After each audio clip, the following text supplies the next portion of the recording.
Hoje eu estou com o pastor Wilson Porte, ele é pastor da Igreja Batista Liberdade em Araraquara. Obrigado, Wilson, por estar aqui. Prazer. Você tem falado bastante a batistas, você mesmo é batista, tem estudado sobre assuntos da história dos batistas. E hoje muitas igrejas batistas se confessam como arminianas ou arminianas de 4 pontos. Mas os batistas eles foram sempre arminianos, sempre acreditaram no livre-arbítrio, ou alguns batistas eram calvinistas antigamente? Essa é uma excelente pergunta e ela envolve a nossa história, a história da Igreja Batista. E quando a gente estuda a história da igreja, a gente vê que ela começa no início do século XVII, como virada do 16 para o 17, como uma igreja essencialmente, no princípio, envolvida com uma doutrina levemente arminiana. Embora a gente não poderia considerá-la como o arminianismo hoje é, até porque o próprio arminianismo não estava formado como hoje, com toda a sua consistência como é hoje na época. Eles eram chamados de batistas gerais porque acreditavam numa espécie de expiação geral ou ilimitada. Mas pouco tempo, e o ponto interessante é que esses batistas, eles tinham um monte de falhas e um monte de peculiaridades. Eles acreditavam, por exemplo, na endogamia. Então, eles só se casavam com membros da própria igreja local, não era com outra. Então, é só ali, se a igreja tivesse 20 membros, era só dentro daqueles 20 membros que eles podiam casar. Eles eram contra a construção de prédios religiosos. Eles eram aspersionistas, então os primeiros batistas da história, eles batizavam todos por aspersão. E depois de pouquíssimas décadas, antes da metade do século XVII, surgiram alguns batistas questionando, especialmente essa questão da expiação geral, e começaram a acreditar na questão da expiação limitada ou da expiação particular, começaram a ser chamados de batistas particulares, ou batistas reformados, ou reformados batistas, como à época eles eram tidos, né? Batistas porque criam que o batismo deveria acontecer após a profissão de fé e não a profissão de fé após o batismo, sendo que o batismo poderia acontecer desde o momento do nascimento, a qualquer momento da infância, e a profissão de fé é uma atitude futura. Então, primeiro a pessoa se arrepende, crê, ela confessa, tem a sua profissão de fé para depois ser batizada. Então, nessa primeira metade do século 17 nascem esses batistas particulares ou batistas, aquilo que seria hoje batistas reformados, não é? Junto daqueles que seriam hoje batistas arminianos, embora esses termos não eram bem definidos lá como são hoje. O ponto é que na virada do século, quando eles entram no século 18, esses batistas gerais, eles praticamente desaparecem. Sendo que ao final do século XVIII não existe mais igreja batista geral ou batista arminiana, como nós a chamamos hoje. Pelo simples fato deles serem contra a construção de lugares, eles se reuniam só em casas, eles começaram a ter problemas com relação a outros batistas que acreditavam que a imersão era importante, embora não era um ponto essencial. O essencial era a água, trindade, mas a quantidade de água, eles discutiam isso.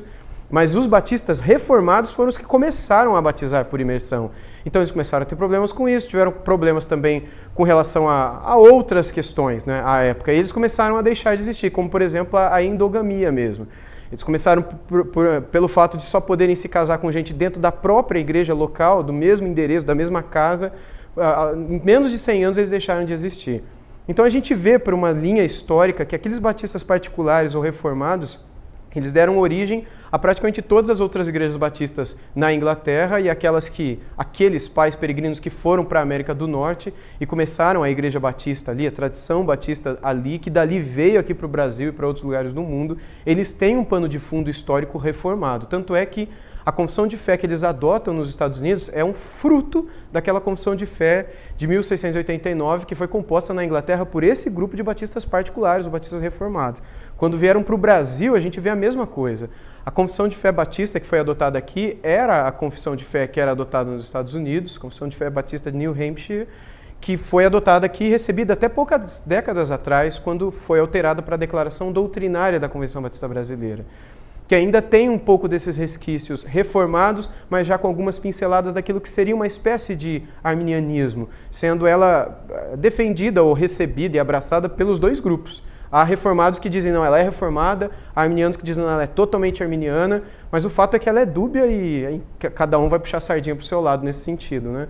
Mas o ponto é que, historicamente, nós não encontramos, nenhuma igreja batista hoje que seja herdeira daquelas igrejas que ali começaram. Todas as igrejas hoje que existem, elas são, de certo modo, herdeiras das igrejas reformadas batistas do século XVII, não é? Agora, hoje em dia, nós vivemos uma verdadeira mistura de tudo, não é? você me pergunta sobre batistas reformados ou batistas arminianos. Mas hoje nós encontramos dentro da Igreja Batista aqueles que são pentecostais, aqueles que são neopentecostais, aqueles que são liberais teologicamente falando, aqueles que são quase que ateus naquilo que acreditam da palavra. Então hoje você encontra de tudo. De modo que é muito difícil você definir que a Igreja Batista é isso, é reformada, ou ela é de tudo um pouco. Assim como os presbiterianos também. Embora teoricamente eles se definem como reformados, mas na prática você não encontra isso em grande parte das igrejas. Assim como os assembleianos também, que se definem como pentecostais e alguns pontos históricos, mas se você começa a visitar certas igrejas, você percebe que há uma grande distinção entre todas elas.